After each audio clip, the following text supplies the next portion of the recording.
It's Sunday the 1st of May.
There are garlic and onions in its first bed, and to the right of that there are cabbages.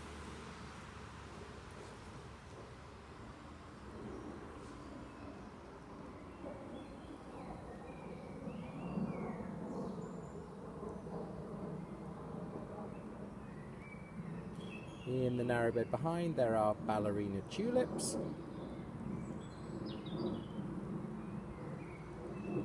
Under the mesh there's sort of the last of the purple sprouting broccoli, and to the right of that there's an apple and strawberries and what looks to be a few self-seeded leeks.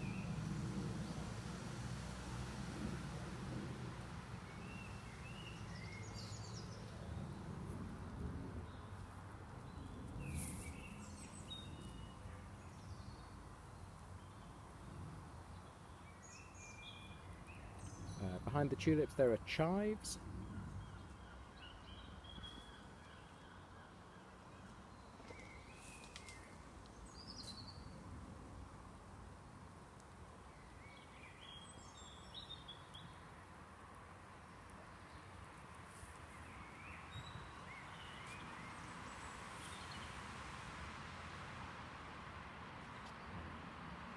These narcissus are daffodil things are over, pretty much over.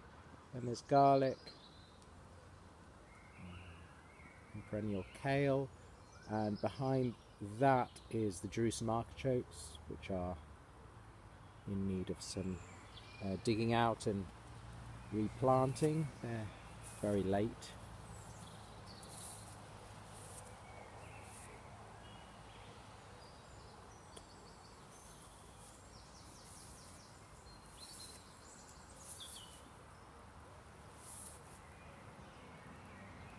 There's willow in the hedge here. This is a star jasmine, which I think is dead. But we'll hang on to it and see if it comes back. There's this one here. And this one here, which is starting to shed its bark, so I think that one is probably dead. I think that is a chokeberry, I think, and quite healthy. Briar rose, various nice things in the hedge as well.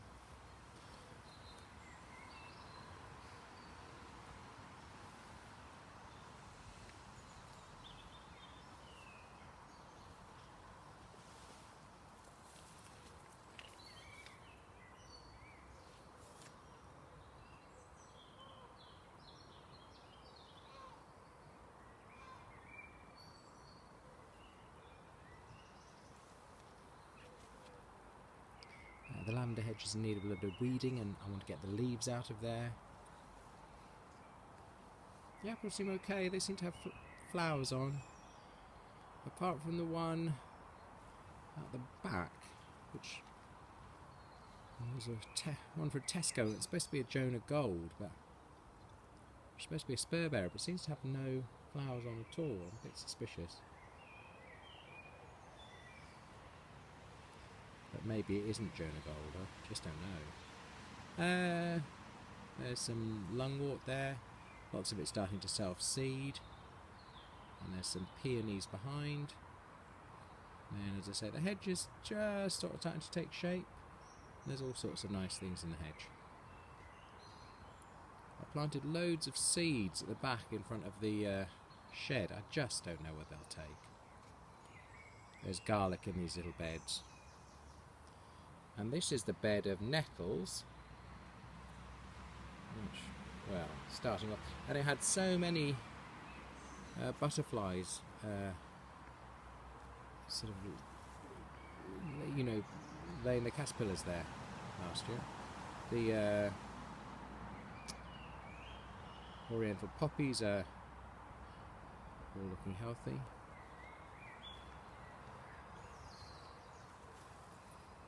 Everything's very sort of overgrown. It's really things really sprung to life.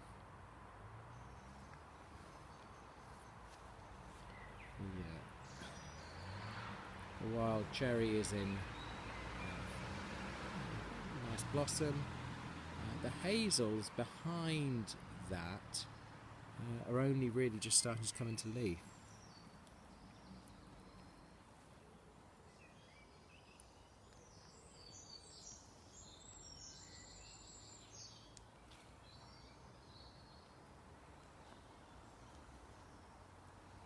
It's really shot up. I need to cut back so I can see the path. Because these tulips are really fully open now. It's been quite a warm morning, but this afternoon's been quite wet. Looking like a little bit of a jungle around where the raspberries are with all that. I don't know what it's called, sticky willy or something is the name of the plant. It sort of sticks to you, and you'll see some of the raspberries that I planted recently don't seem to have grown at all, but I don't know, maybe they're dormant or just don't know. Some have taken. I heard that someone doesn't weed at all their raspberries. I'm not sure if that's a good idea or a bad idea, but they say they get a really good crop.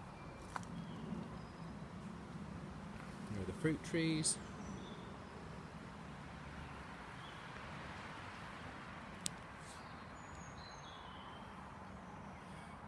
And this pear's quite young, but it seems to have a lot of pear blossom on it. I don't know whether they'll turn into anything.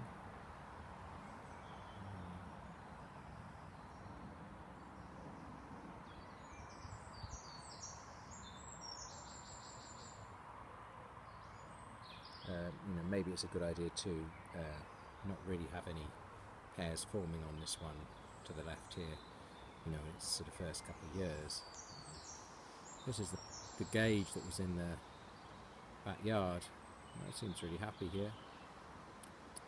And this was the apple that was in the backyard, and I think it should take. These are the plums. I think it's probably getting around the time where I can do a little bit of pruning on them, but I need to read up a bit more about that.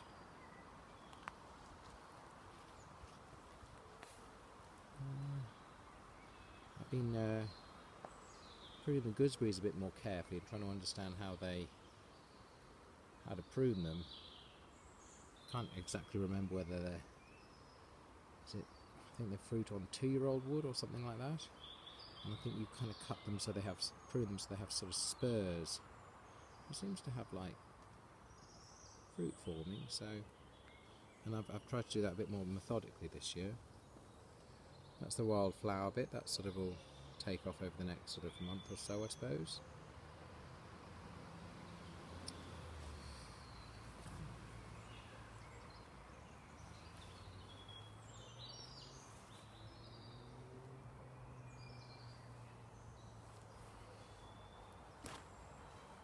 This bit here, where I've got the sage and the rosemary and the oregano. I think the other oregano I got didn't do anything. I think that's died, unfortunately. But this area I kind of really cleared last year and mulched it a bit. But it always seemed to be an area where sort of hovering insects seem to collect, particularly in the sunlight. Not at the moment, particularly in the sunlight. So I sort of thought maybe I might leave some of it a bit this year, and not cut it back so hard. Hedge. I've kind of pruned a bit the hedge. Oh, I think the hedge is going to get flowers and possibly berries this year, so that's quite nice, isn't it? Look, there we go. So I think that'd be lovely if I could get hawthorns on it. Great.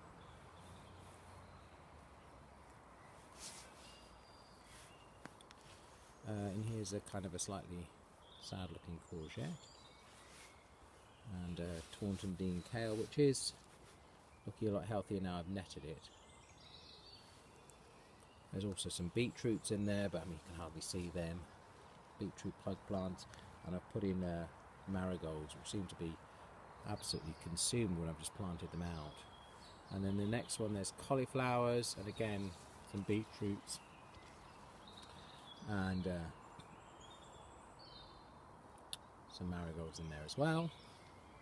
This bed was dug over, but I need to do something with that. I'll have a bit of a think. And then I've got French beans, climbing French beans in the cage, and then peas that are planted directly into the soil. We'll see how they go. I've planted loads, and I'm hoping that the climbing beans will form a framework for the peas to go up. But these French beans, well, I don't know how happy they look. And then behind that there's broad beans, and I think they'll be okay.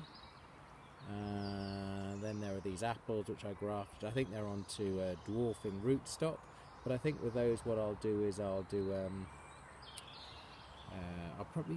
thinking of doing them as columns, like apple columns. I might even be able to fit one more in between each of them, so like 1, 2, 3 more possibly in there as columns. And then here's the comfrey. Now the comfrey is starting to show signs of getting rust. As you can see, I'm not very happy about that, but it got a lot of rust last year. You can see on the underside there, and maybe I'll cut sort of every other plant out or something like that. I think maybe it's too densely planted, or it's just sort of prone to it at the moment, or I put other things in, or I'm just not too sure. But I mean, I read an article in the paper and it says, oh, you dig them up and you burn them, which seems a bit extreme. Other people just say it's still fine. And it seems like it's quite sort of persistent, so I think it'd be quite hard to get rid of. So anyway, I'm not overly worry about it. Right, I'm going to go and have a look in the pond and see how the little tadpoles are doing. And see if they are more developed than last time I looked.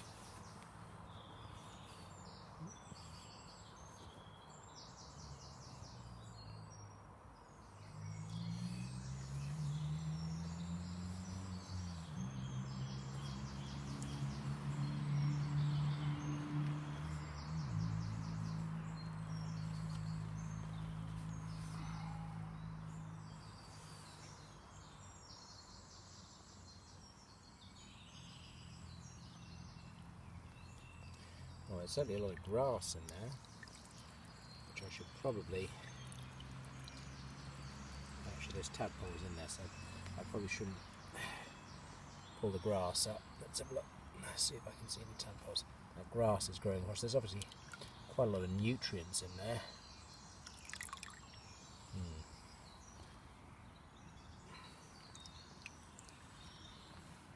And a lot of rain.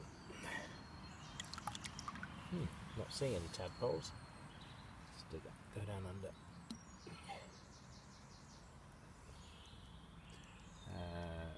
I'm looking in this glass, nothing in there.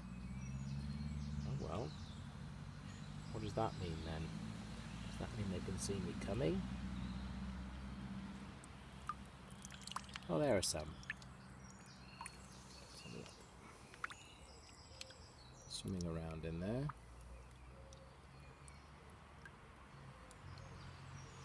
Still got long tails. Can't see that they are. Sorry, I'll just put this down here. Can't see. Take that weed off the top. I can't see that they're actually developing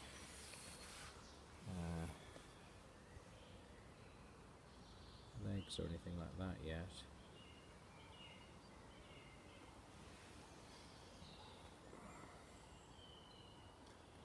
Let's have a look.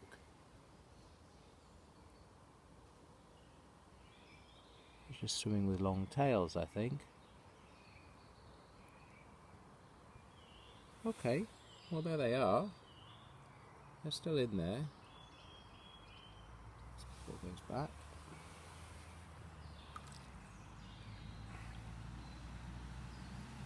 Let's have one more quick look.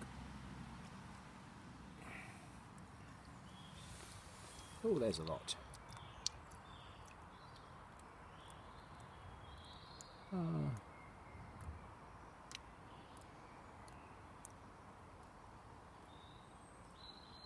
Well, they look all very happy.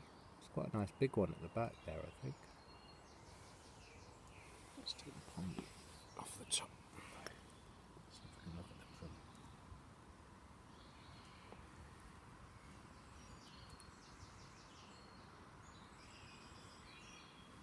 Oh, stressing out too much.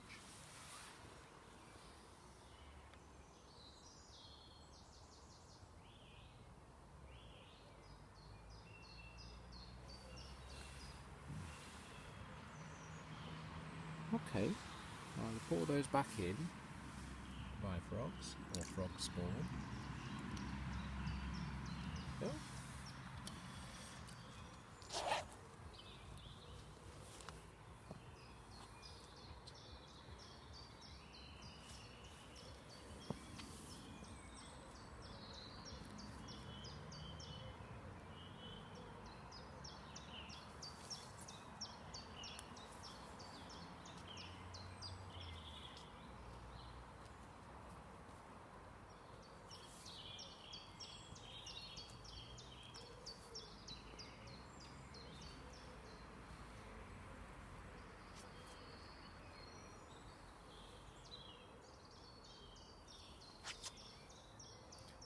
Thanks for watching.